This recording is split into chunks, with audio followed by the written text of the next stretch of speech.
Welcome to the Strategic Veteran, where we chart the course from service to civilian triumph. I'm Adam Peters, a veteran, entrepreneur, and your fellow navigator in the quest for a life of impact and fulfillment. My mission is simple: to empower you with the tools and stories that turn challenge into opportunity. Having walked the path from active duty to where I stand now, I understand the search for purpose that comes with hanging up the uniform.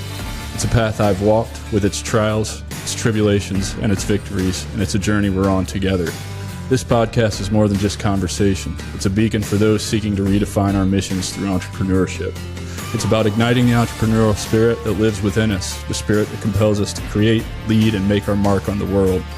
Here we connect with veterans who have built businesses, sparked change, and found their purpose in the marketplace of ideas. They're not just surviving, they're thriving. They've transformed their service into startups, their experiences into enterprises, and they're proof that you can too. So whether you're scribbling business plans on napkins or stepping into the arena of innovation, remember, you're not alone. You're in good company. So let's explore these stories of transformation and take the first steps together on our path to purpose. Let's begin.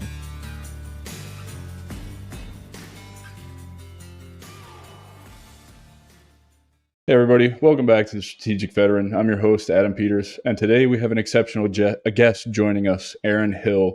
Aaron served 10 years split between the Royal Marines and the UK Special Forces, where he left as a corporal. During a particularly intense period of operations for the UK Armed Forces, Aaron was involved in some of the most challenging tours of his career. But his journey didn't end there. Like many of us, he faced significant challenges when transitioning to civilian life. He dealt with the feelings of isolation and struggled to find his way after leaving the military. However, through these struggles, Aaron discovered the power of coaching and made it his mission to help others through their own personal transformations. Now, Aaron is not only a coach, but a leader who's building a community and support network for others facing similar challenges. He's a father, speaks multiple languages, and is committed to running retreats and events focused on mindset for entrepreneurs. Today, we'll explore his powerful journey, his military experiences, his transition to civilian life, and the mission that drives him today. So let's welcome Aaron Hill, a true embodiment of what it means to be a strategic veteran. Aaron, brother, thank you so much for joining us from across the pond. I know it's late there for you, or getting late. No, it's okay, mate. It's an absolute pleasure to be here. Thanks for having me, and thanks for the very kind introduction. Yeah, man, I've been excited to do this one since we first talked several months ago, and so let's just jump right in. What inspired you to join the Royal Marines? Oh, I think, so if I just quickly reflect back now, it's probably because they had the best advertising out at the time. I was 16 years of age when I first really sort of got to see the adverts in the magazines, potentially on TV or even in the cinema. And so that's when it sort of really started leaping out at me. But I'd always played soldiers as a young lad, as most of us do.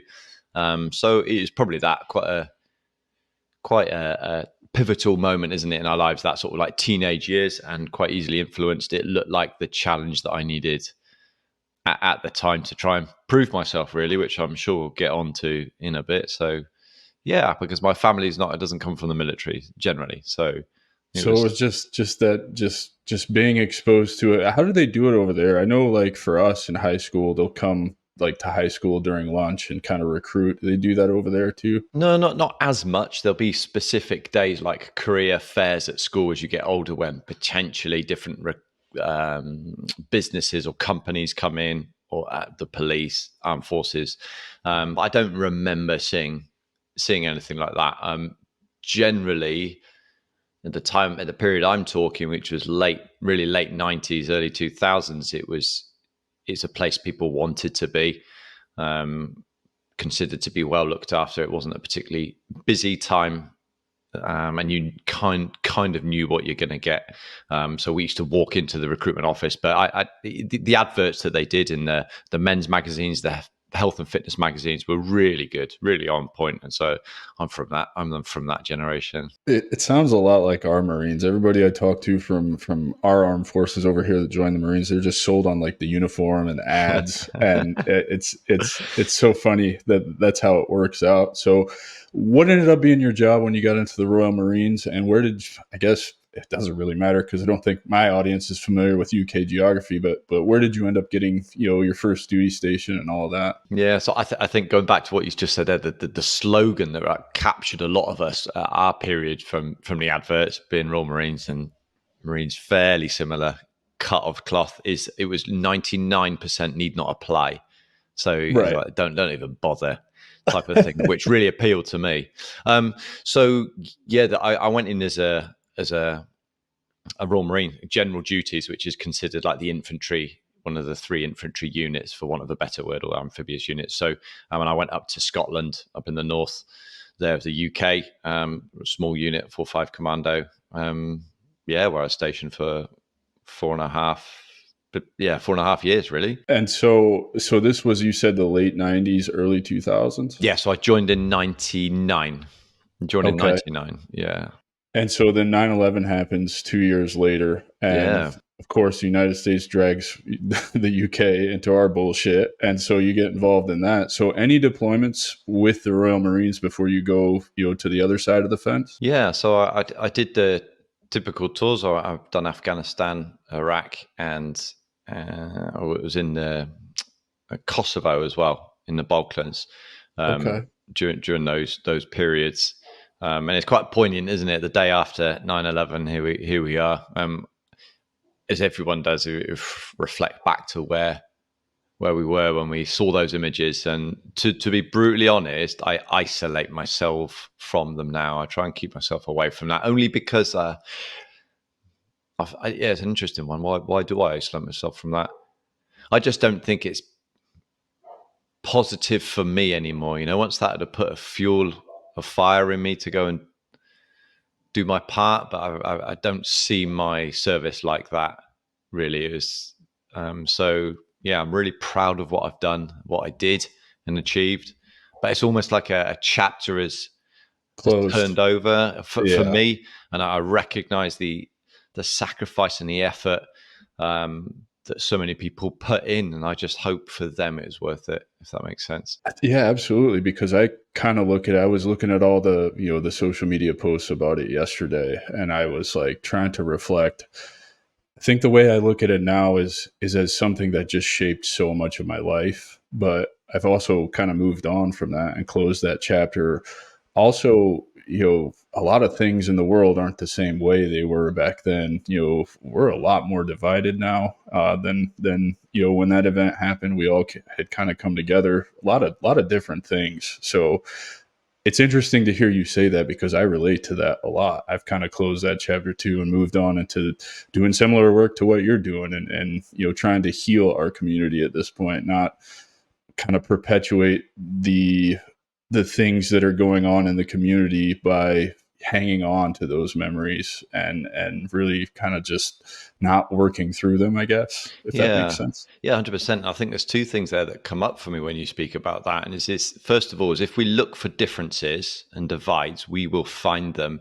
And a great example of that is I was talking to a mate of mine the other day about my parents-in-law, who love my kids dearly, but have got a very different way of showing their love towards my kids from my parents, for example. So my parents are very active and take them out and are quite considered, maybe, I don't know, a bit strict. They don't give them many sweets. There's probably no TV and all that sort of stuff. They're out and active.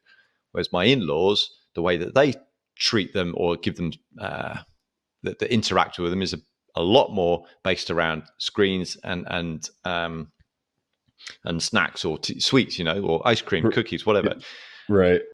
And it's really easy for me to get caught up in who's right, who's wrong, who does it better, who does it. And I know where my bias goes, but I think the important thing for me there is then to remember that they both love my kids, So my point is, it's really easy for me to get caught up in those differences.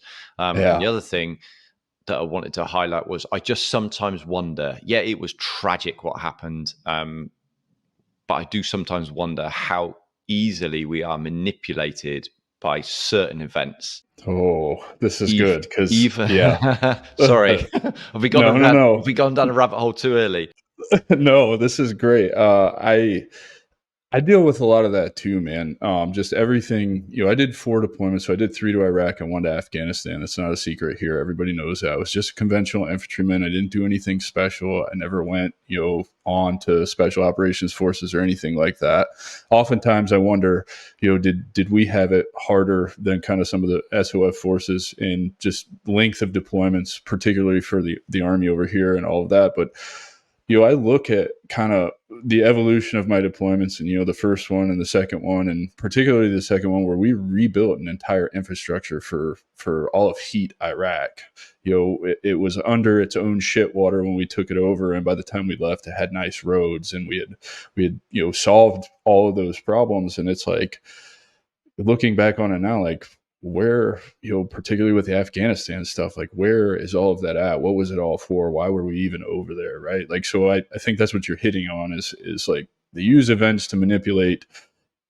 We were children, let's be honest, right? You said 16, you started looking at the Royal Marines. I was 17 when I actually signed the contract to go to the Army. I was 18. Yeah.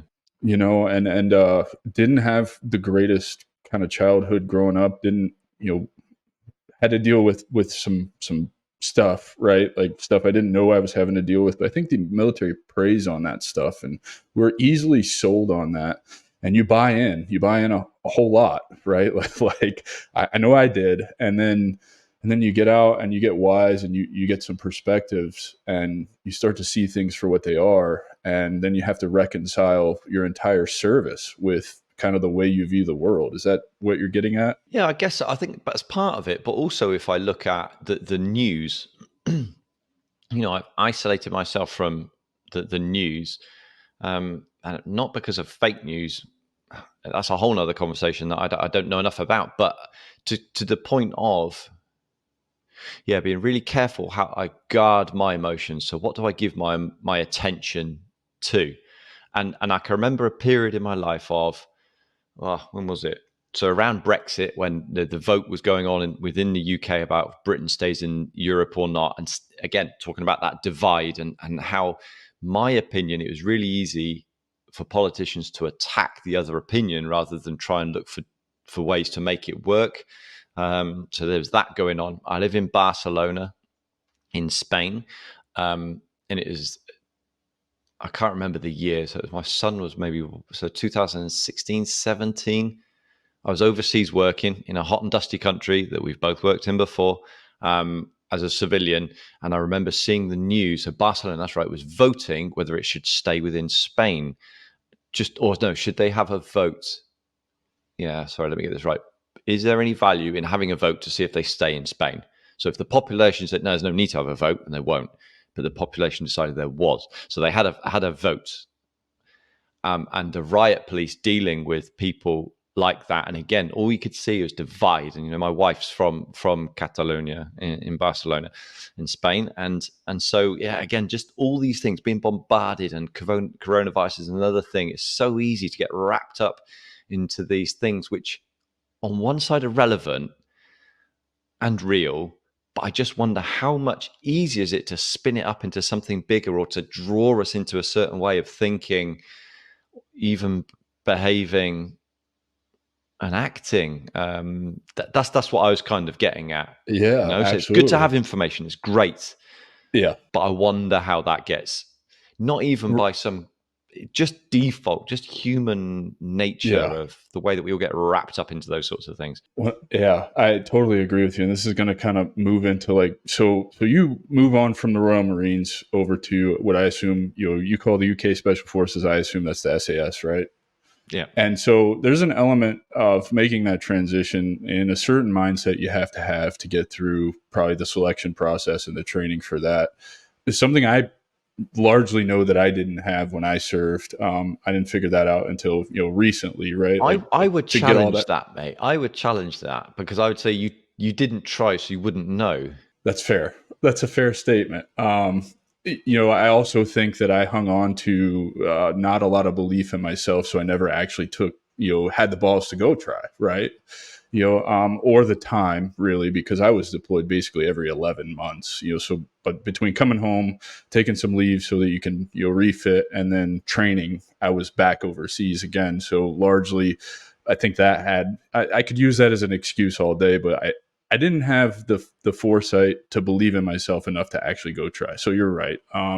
However, I do kind of look back and think, with the things that I know now, like, I definitely didn't have the mindset I needed to get myself through that kind of training, which I think is something that's important as we start to talk about your transition is like that same mindset that would get you through your selection process and all the training with the SAS, all the deployments or whatever you would do with them, I think is important to kind of keep with you through transition and can actually help you through a transition back to civilian life. But Yeah. Again, let's yeah, go on, mate. Sorry, finish your question. no, I was just going to say let's talk about that mindset and what made you decide to go over that route and kind of how did that come about? Yeah, again, so it seemed like a natural progression, and I think one thing that was very clear for me now that I've done so much self-reflection and an inner work and been challenged and coached around so many of my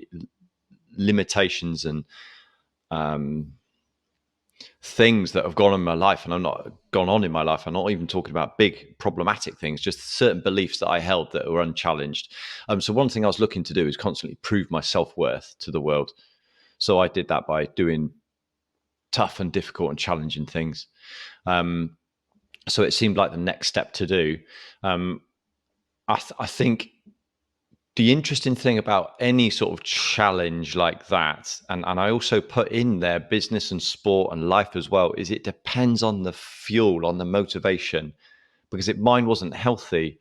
And so I don't necessarily these days respect people for what they've done, but more like who they are, because I was such a needy young man. I was quite a good soldier, but I just say I was very average, good enough, but average. But my point is that I had such a drive or desire to be seen, to be recognized, that it led to some incredible things.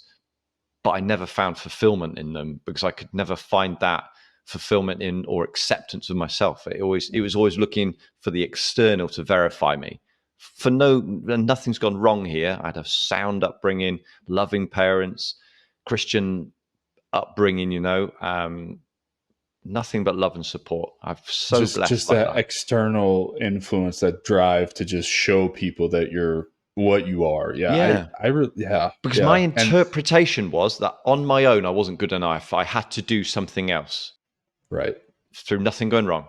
It's just the way I love saw that the world. you speak to this because you said, it depends on what is driving you to accomplish that goal. Is it healthy or not? And then you said it wasn't healthy, right? It wasn't a healthy drive that got you through that training and all of that. So moving into your transition, getting out of the military, particularly leaving a special operations forces unit where I know the culture is much, much closer. It's more, tight-knit brotherhood type thing. Not that you don't have that in the conventional forces either, but you're just working in smaller teams. You've gone through a hell of a lot more training together.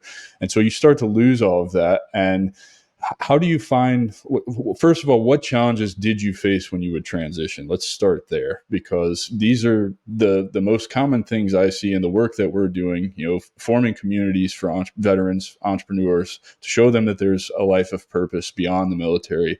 You can find all of that stuff. We're really doing the same work here. So I'm interested to hear what challenges you see transitioning veterans face quite often. And we can compare notes here because I think they're probably going to be the same. Yeah, I think so. For me personally, yeah, it's definitely that sense of belonging. But again, here's the thing: I always assumed I was different, that I never fitted in. So I always felt that I was the odd one out, and this is something that I couldn't really verbalize until we really explored it with my coach. And it was that, it's almost like I was the square peg trying to force myself into a round hole. Yeah. In fact, I just need to look for a square hole, and I think as Brené Brown talks about this, that when we try and force ourselves, how does she put it? I might have to come back to that one, but there's something quite eloquently, if you don't accept ourselves and try and make ourselves belong, we're almost forcing ourselves rather than, that belonging comes within. So it's recognizing me for all that I was. I think my initial thing was I thought I'd get work quite quickly, but at the time that I left, the security industry was very big in the countries that we've mentioned, and there's lots of people doing the work. So I was just another bum on the seat. So that's a real kick to me, because in my own mind, whilst I didn't believe it, I kind of wanted to think that I was special, but I didn't really believe I was. So I thought I'd get a job, it'd be really easy, and it wasn't. I ended up doing some quite below average and average security jobs to begin with. So yeah, the belonging thing. I moved overseas away from the UK to Catalonia or Barcelona, Spain. So there's the physical isolation, the languages, and all sorts. And the way that I coped with that, really, again, because I was so on my own, I didn't really turn to drink or drugs. I trained very, very hard.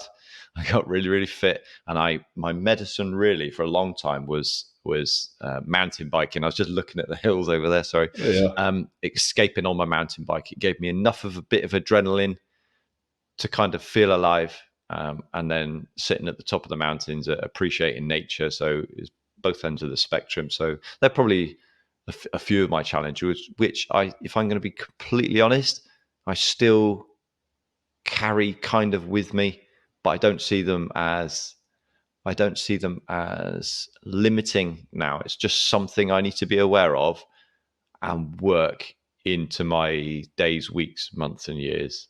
People around me that love me and support me, getting out in nature, finding my own sense of belonging, being at peace with the things that I've done and do, especially as a father, because we make lots of mistakes, even though we love our kids.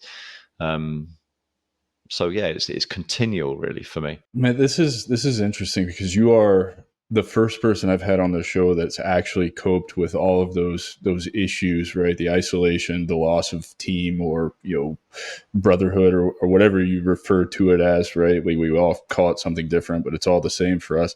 You're the first one that's actually dealt with it in a healthy way, by getting extremely fit, being in the mountains, mountain biking, right? And that includes another element that is kind of so crucial on your healing journey, is being in nature, right? You said you were looking at the mountains and you just sitting up there mountain biking. It's interesting because I think even though that stuff is healthy for you, I think you can take it too far and make it so that it is unhealthy. 100%. And I want to clear that up. Is that how you were using physical fitness to cope, is almost in an unhealthy manner at that point? Not obsessively, but definitely. If I felt anger or frustration, I could go and let that out physically. So, but I don't think that's healthy. I really don't. So that goes back to the fuel of why I'm doing something that we talked about in my motivation for joining the military. On the outside, you would have seen a very normal, functioning, happy-go-lucky lad. On the inside, I was broken, frustrated, and frightened. But I just coped with it well enough. And I'm so blessed. It's probably a lot to do with my upbringing, of having that constant message of love and support, even though it's only just sinking through now at 44 years of age. But that, I can't remember where I was going with that. Yeah, constant level, that message of support. Yeah, no, it's completely gone what I wanted to say, but there was so many. There you go. So it's peeling back the layers of it. So yeah, on the outside, you'd have think of everything's normal, and I was. There you go. I held myself back from so many things, so many opportunities, so many conversations, because I was really, I was wrestling all of this on the inside. So mine didn't manifest itself externally. I was able to cope with it within me, but it was a ball of mess. It was a noise, like I think most humans have and go through, irregardless of American or English, civilian or military, male or female, and all the other stuff you want to throw in. It's the human condition. Everybody goes through this. It's learning how to deal with it. 100%, and yeah, I like how you're putting your finger on a lot of what I experienced too. I was so concerned with the outward appearance and letting those around me understand, like you, I was happy-go-lucky. I would, put on the show, but inside I was not okay. It's just that constant fight. So you mentioned that you got a coach. Is that how you started to heal and started to deal with all those internal issues? And if so, what propelled you into getting a coach? How did that come about? Because you're not the first person that I've had on this show that talks about the importance of a coach or a mentor. And it's not something I ever sought out. I was very much that agnostic, I'm going to do this on my own, hard-headed infantry veteran, right? Like, there's plenty of them out there. You work with them. I know that's probably the first hurdle you have to get over is calling attention to, you can't do this alone. Trust me, I've tried.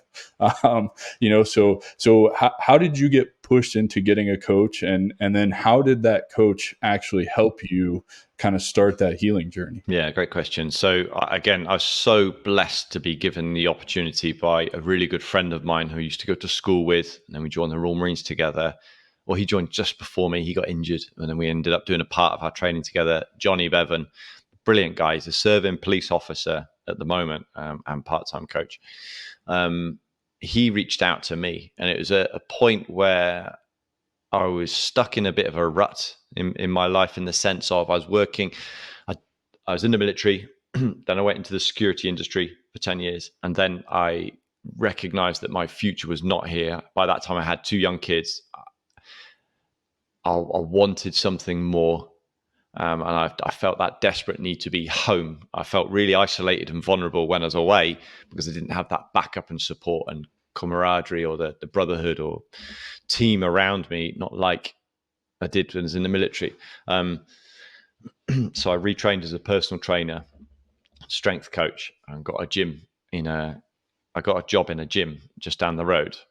But I was really unhappy. Again, I didn't think I belonged there. I was 40 years of age. Most of the other guys that worked there were half my age yet. Speaking my second and third languages, which is a real challenge. And I was so self-conscious. So he just happened to send me a message. Hey, I'm training as a coach. I'm looking for people to practice on. Would you consider a few coaching sessions? It also coincided with me trying to prove myself. I was training for Ironman triathlon, which is a long distance triathlon. And I was looking for all these things, or had been looking for all these things. How can I get better, faster, recover quicker without necessarily spending lots of money or lots of time? So rest and recovery was one. And the mindset and attitude and mindfulness as well was another. How can I approach the training sessions, the race, the best way I can? How am I holding myself back? So I knew what coaching was. I'd studied it a little bit, and when he made that offer, I went all in. And so what that really looked like is going into all those dark corners. Even saying that, and I imagine this room that I'm in now, having the blinds down and dark, because that is the picture of it. I spent hours in this chair looking at my wounds. And again, not from anything going wrong. Those can also be perceptions. Those can also be beliefs that they were in that dark room, and I didn't know what was there. So I was controlled. My fear was what was lurking. And we went into those dark corners together, and we explored. And he shone a light by asking me questions and just getting me to reflect. So the fact that I was never good enough were assumptions that I've made.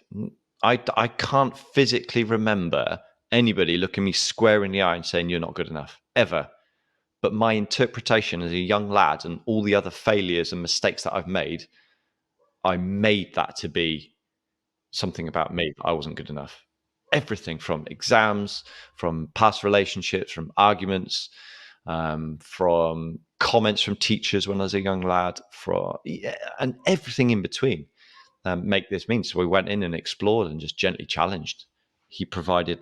Yeah, go for it. Yeah, I was going to say, you said you can't remember somebody saying that to you. So through the coaching work and exploring those dark corners, did you find out why you held that perception of yourself? Yeah. Just reflecting back, I think the interesting thing is, because that is, I can challenge that belief so quickly now. It's almost like that connection or pathway isn't as strong. So I really have to go in and check, where does that come from? There you go. So I failed all my exams at school. Well, I failed. There you go. I didn't fail them. I didn't get the grades I needed to progress to the course that I wanted to at 16. So There you go. I failed, and I didn't get the marks that I anticipated that I would. I wasn't particularly academic. I struggled at school. It didn't interest me. And on the days that we did the tests, I didn't get the results that I anticipated that I should have. So that's one part. There's other stories like, that I'm starting to piece together only recently, from being humiliated, probably accidentally, by a teacher when I was 10 in a maths class, or a little bit older, about not knowing my times table. I just couldn't structure them together. I got them wrong. I made that mean something about me. I wet myself is a good one. I wet myself on stage in front of the whole school behind me, junior school. So I don't know, about 10 years of age, and all the parents in front of me on my own in dark grey jeans. So when I wet myself, there's just big map of Africa showed up, and there's nowhere to hide. And so it's just all those little things that I We made just hang something. on to them. Yeah. Yeah. Yeah. Yeah. So I'm different. I'm strange. Everyone's laughing at me. I can't do this. I'm no good at that. So it's just exploring them. And so it's like that. It's along the lines of, is that true? Right. Is it true? Show me where that's written. Show me where Yeah. that is the truth. That's in my Isn't head. it, It's isn't like it funny how we start believing the lies we tell ourselves and we I don't know don't where think they we come catch from? them. We don't even catch them. So for me, what he did was show me that the world doesn't just look like that. It looks like that, and then I can choose where I put my focus. So that's still part of me. Those feelings from wetting myself on stage or not being good enough at maths, blah blah blah.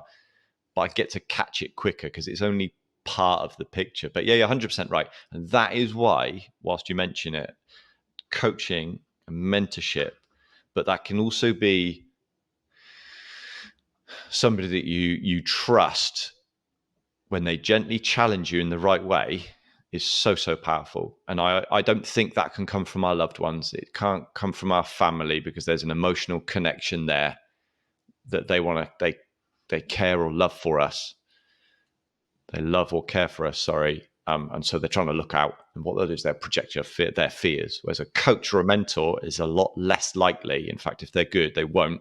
They just ask you questions, and you get to ask your own questions of yourself, as you know. I agree. I agree 100% because mine in at least in my entrepreneurial journey and it all came from a random stranger on LinkedIn who invited me to his community, and that's where I really started to learn how to challenge. Now I had, some plan. I got to go to Peru to do some ayahuasca that really helped me get out of the transition hole and the dark place that I was in. But through after that, meeting people and Kobe, especially when he invited me to his community and started asking those questions, pointing me in the direction I needed to be going, like you said, opening my perspective. Instead of seeing 90 degrees, now I can see 180 degrees, and it's like, oh shit, the whole world opens up to you. And I've been walling myself off from all of this through my own devices because I'm scared of I don't know what. Yeah, I often say, I see it with myself and my clients, it's easier to stay stuck and frustrated in the hurt or struggle that we're in now than to step into a new one. And in those new perceptions, I think it's quite important to point out that life doesn't just get easier or everything magically goes away. I think there's just more choice, there's more option. We get to learn more about ourselves. There's a different road to take. There's a different opportunity. For me, the emotions are still the same. The frustration is still the same, but I'm quicker to catch it, and it doesn't mean anything about me. Yeah, I love that because life is always going to be hard. Life's a challenge. It doesn't matter. It's just, how do you choose to walk through that? Do you choose to be a little bit self-aware, recognize the pain points, and that you have some choice in this? You don't have to walk the road you think you have to walk. You can take that left turn on that path less traveled, or the one that's not appropriate or not what society expects you to do. If your gut tells you that's where you're supposed to be going, I say bet on yourself, because 99% of the time you're going to be right. Yeah, it's an interesting one. I don't think there's any right or wrong answer. And my reflection of the summer, since my kids only just going back to school, is they've had a lot of time just to be with them. So I caught myself, I wrote about this the other week or at the beginning of summer holidays. I caught myself doing a holiday, not being on holiday. We were running around, doing all these tourist activities. The kids were really hot and pissed off, and so was I. And I thought, yeah, shit, we're not being on holiday. We're doing a holiday. We're doing all the things that we need to be doing to get a value from a holiday, or to visit this island or that museum or this beach or that restaurant. But we're not just being and enjoying each other's company. And I think that's like a good example for life. Sometimes we're so caught up, so busy, Well, I forget what think this around is us. an interesting point. Like, I want you to expand on that a little bit more. What does being like doing a holiday, not just being on holiday, or however you phrase that, right? Like, what should that look like? What should the expectation? Ideally, what would have made that more fruitful for you instead of going and checking the blocks? What do you wish you would have been doing, or what would you change for next time? Because there's no point in hanging on to that. It's Yeah, past. We yeah, can't change it, right? So focus on next time, kind of AAR this, you know? yeah. So there you go. That's a great point. I don't think I wouldn't have changed. I wouldn't change anything because that's exactly what was meant to happen. Because the way that I see the world now is that it's not. This isn't just showing up for me on holiday. Right. I take that as this is showing up for you in life, boy. Yeah. That's the perception thing. So I wouldn't change it, and I'm so glad it happened. I'm so glad I caught it. And I think the next day I said to my wife, quite gently, quite firmly, "We're just going to stay at home, or we're just going to spend the day on the beach." So if we were to translate that for real life, then it was, in terms of my own coaching practice, really like running around after clients like a headless chicken, trying to help everybody. Yeah, almost like I call serving the algorithm, which nobody knows how it really works. I was not obsessed, but really tied into trying to get X amount of posts out, following up on hundreds of conversations, but not doing anything, or not being who I wanted to be in the world. So for me, what has changed then since is just trying to slow down. That's not easy. Society doesn't reward that as much. You know, if we're not, I get it.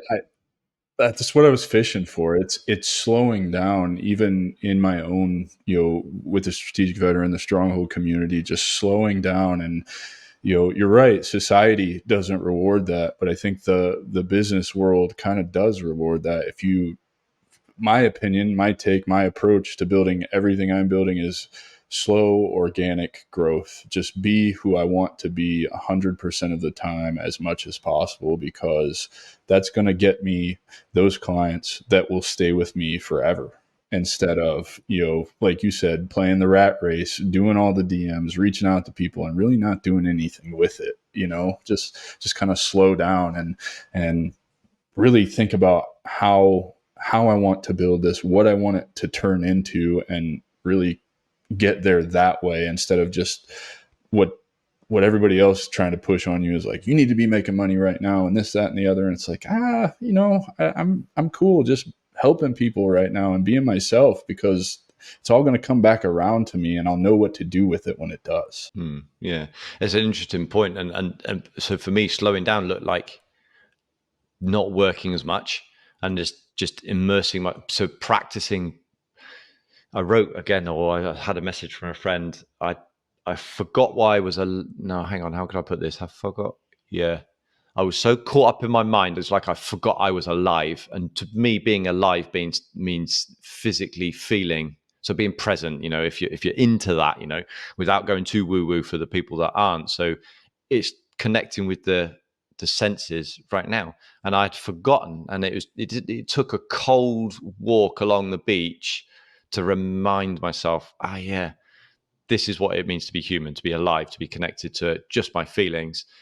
That was the first step, So I was connected to the cold sand and water in my feet. I could see the waves, I could hear the waves, I could feel the wind, and I could almost taste the salt in my mouth from the waves as well, So it was quite a powerful. That's why when I jump in a body of water on holiday, it's not that it's magic. It's just suddenly we're engaging with all our senses. We become present for that moment. So the noise drops from here, and we come into our body. And I don't do that enough. Yeah. Oh no, I don't think anybody does that enough. And I love that you're hitting on this. And no such thing as too woo woo on my show, because I'm a firm believer in all of this stuff, because I benefited from it. Me too. But I tell you, the thing for me though is, I love these conversations. But for people, when it does go down the woo woo rabbit hole, and it's not too woo woo for me either, I want to make it real for them as well. So Right. how can they make it real for everyone? That's why I was going with that. I think, well, and I've said this on this show several times because we do talk about the woo-woo stuff because I am an avid practitioner. I believe in it. I don't practice it enough. I'm a human. I'm not perfect, but I do try to be an example to others. And really for those that are sitting here, Adam and Aaron, oh God, you guys are crazy. This is woo-woo. Like, I was that guy at one point in my life. I thought the shit was crazy. I thought it was woo-woo. And to those people, I say, I'm just challenging you. Open your mind for once in your life. Just open your mind to this and try it, because I'm telling you, the first time you try it, something as simple, and I do this with the clients that I work with, those transitioning veterans who are struggling in their transition. One of the first exercises I give them is a gratitude practice. If they're married, I tell them, when we get off this call, I want you to go in the other room. I want you to tell your wife you're grateful for her, and then shut the hell up and just see what happens. And it's an amazing result every time. And it makes me feel so good when I get a message back from them like, man, I did what you said. And it's like, everything changed immediately. And it's like, yeah, like that's woo woo to you. And I know what it takes to go in there and say, like my example, Hannah, I am grateful that you're my wife and I don't want to do life without you. And just her reaction alone, to muster up the courage to say that, because we oftentimes don't want to say that, right? Once you get it out, it's like a weight is lifted off your chest. And now your relationship is getting stronger because she knows that you appreciate her and that you are grateful for her, even though you don't express that enough. So, I love these conversations a lot because these are how we heal. This is the first step to getting there, is opening your mind to these things that we're talking about. Like you said, taking that cold walk on the beach was your wake up call. Like, hey, I don't do this enough to be present with myself. And, it's not a secret here. I walk every morning. I get up and walk 4 miles as soon as I get out of bed. And not every morning, probably not enough, but some of the most powerful walks I have in the mornings are when I don't use headphones. It's just me and the dogs. And, I'm paying attention to the temperature. I'm paying attention to the humidity because I live in Florida and it's humid here. I hear the birds and I try to pick out the different bird species that I kind of just learn about from living in Florida and seeing them in my yard all the time. I listen to the leaves rustling and the traffic going by, and I check in with all of those senses in myself. And it's so powerful. Do you find that to be the case for you as well? Yeah, definitely. So that's what I was talking about. Slowing down means providing those opportunities for that to connect with our senses. And for me, some of the most powerful insights that I have outside of coaching and mentorship is, just like you, when I'm out in nature. And some of those opportunities came this summer, and the big one was slow fucking down. And be stop doing, just be. It's awesome when you do that, because you then all the mindfulness starts to come in, and then it just snowballs on top of each other. You don't realize that you're starting to do these things when you just check in with yourself and learn how to be present with your thoughts, feelings, and emotions. And I think something that I misunderstood, and again, I don't do this all the time. I'm human. Other things take over priority, or forget, or can't be bothered. But I used to want instant results, but it doesn't happen like this. And it's like anything. We didn't learn to walk in a day. We didn't learn to read or write in a day, and it comes. It's practice, but it's to keep showing up for ourselves, really. And going back to the woo-woo things, like you, also, I thought it was too out there. The way that I see that now, what I catch that it's judgment. So one of the first times I caught myself doing that, or that I discovered with my coach, was I was judging a woman who, I'm not going to describe her the exact words that I used to my coach, but I wasn't particularly kind in my own head towards her. But really, that was a projection of how I felt about myself. I was judging myself. So when I judge something, it's really, I might not catch the why, but it's just a few layers down. It's because it's a projection for me of a judgment I have of myself, whether I connect that or not.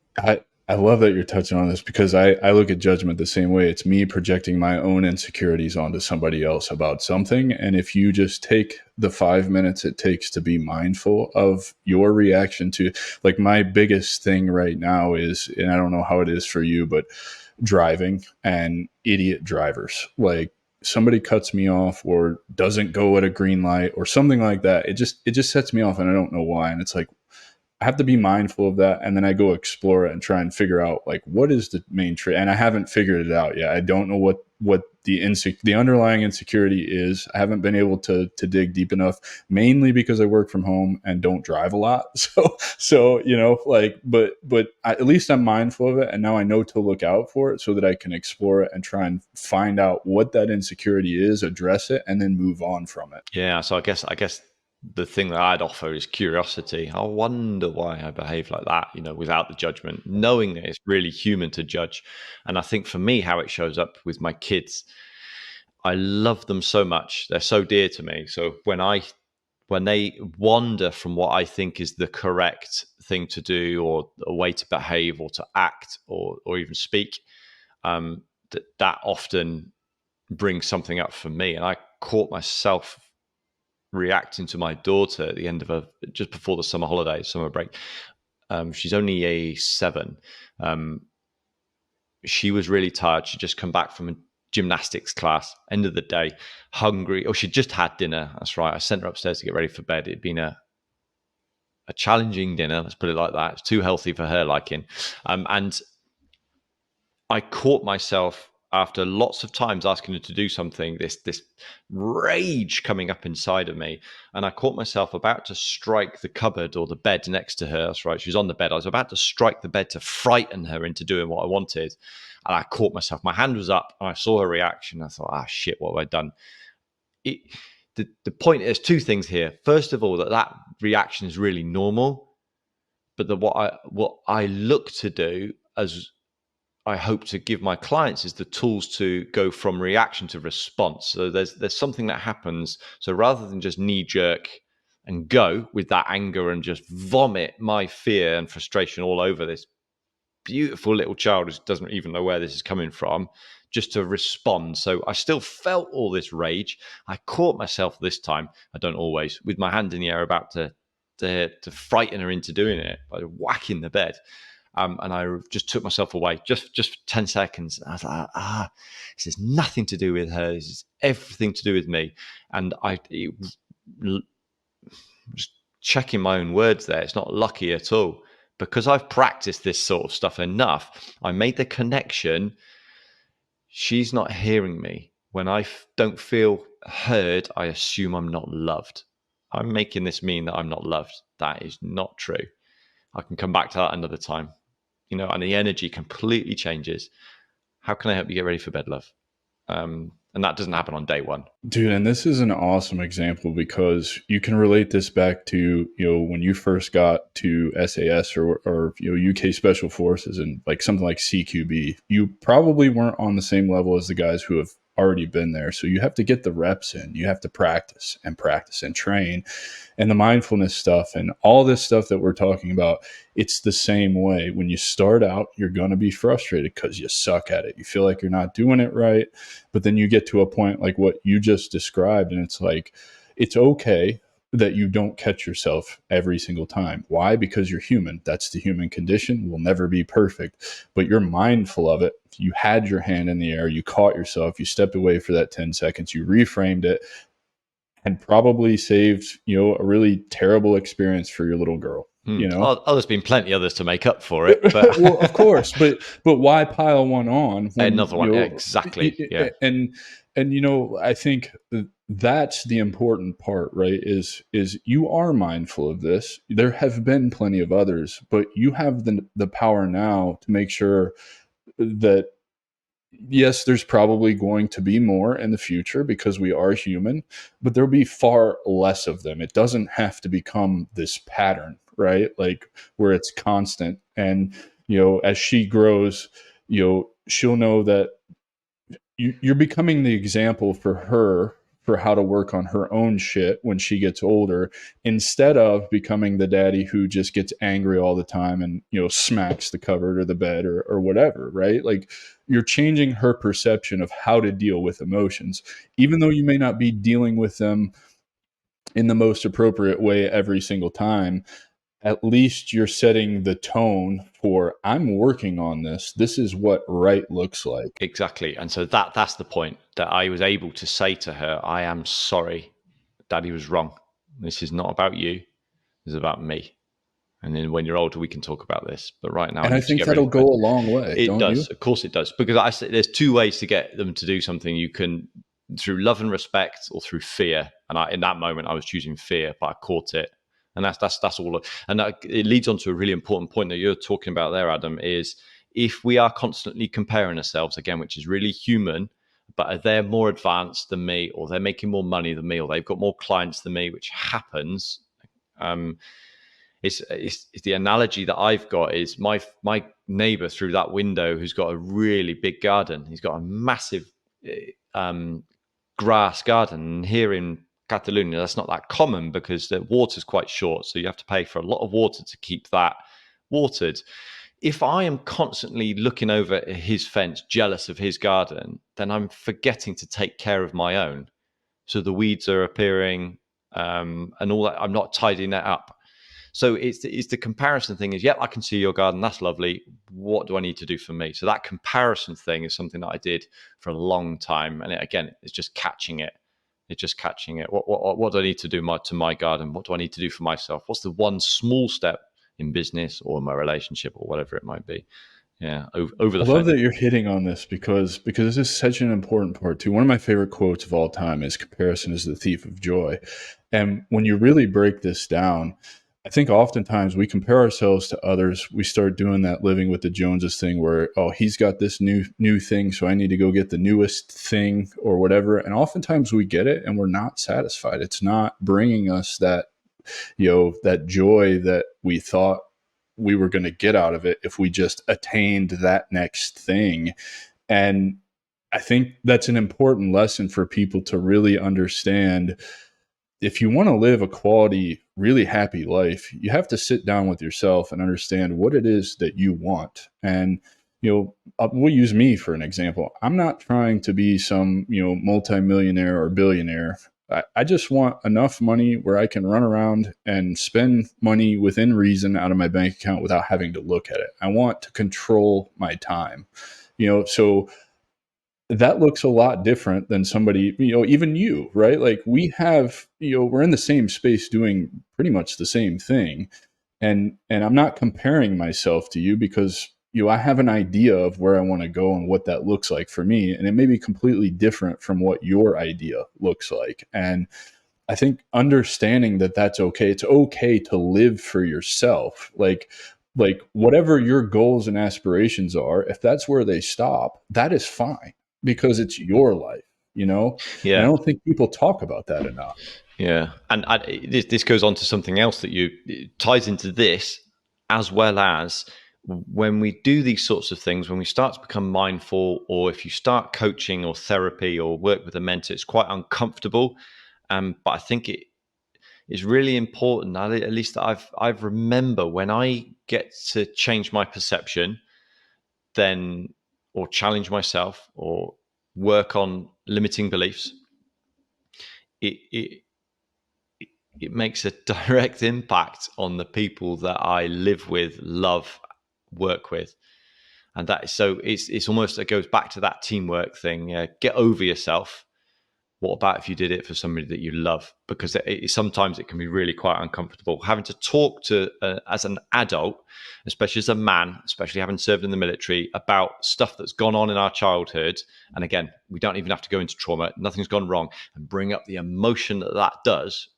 Stepping into that is not a pleasant thing, but once you get to see that in the true light of day, that you show up for the people that you love very, very differently. So it's other than myself, which is what keeps me not comparing myself, but just able to love myself enough so that I can Yes. try and give that love to the people love that I you've work made with and this. speak to. Yeah, making this point. This is a really important point, because when you start reflecting back to yourself, that love and that respect for yourself, all those other things start to fall into place. You're right. Like you said, the people that you work with, that you love, that you live with, their lives just get improved just because you're improving yourself. You may not have to say anything outwardly, Yeah. And when you start doing that deep internal work, at least this is what I've found, and I don't know, if you found the same thing to be 100%. That's true. just why I said it. Yeah, and it really is, I know it sounds woo-woo to people, but the shit fucking works. And I'm mad that it was hidden from us for so long, right? Like this should have never been hidden from us. Like, these are really easy tools that are scary and uncomfortable that you can implement. If you're 15 years old and you're listening to this show because you're interested in the military, I encourage you to hang on to these tools and use them throughout the rest of your life, because you'll be in a way better spot than Aaron and I were coming into the military and getting out of the military. And, these things will ultimately get you to where you want to go in the fashion that you want to go there in a happy emotion as well, not a miserable emotion. Yeah. Although life is both sides of the coin, isn't it? I think what comes to me to share around that, like you're alluding to, if I read into that, is be more aligned to ourselves. Yes. Rather than the broken 10-year-old boy, in my case, who's desperate to try and prove his need to the world. I guess that's what you're getting at. Absolutely. Aaron, man, I thank you so much for being here, dude. How can everybody reach out to you, connect with you if you resonate with them? And I'd love for them to hook up with you for some coaching and all of that. So to tell everybody where they can find you, all your websites, socials, all that good stuff. Yeah, cool. So I'll send you the links, but on Instagram, it's Aaron Hill _79, and on LinkedIn, it's Aaron Hill _Synergy Solutions or Synergy Coaching. And send me a message. It'd be cool to chat. And you also have your own podcast as well, right? I do, yeah. Forging Resilience. Thank you very much for the gentle plug. Yeah, of course, have you? Man. Yeah, oh yeah. Well, I comment on your stuff on LinkedIn, and when I see a really good episode, I'll sit here and do my own work and just have you on in the background to, we help each other out, perfect our craft here, and I love what you've got going on. We're in the same space, so of course I'm going to listen. It's how I get better at this, and maybe help me find some really interesting guests to reach out to as well, have those conversations. But man, I thank you so much for being here. I love this kind of conversation.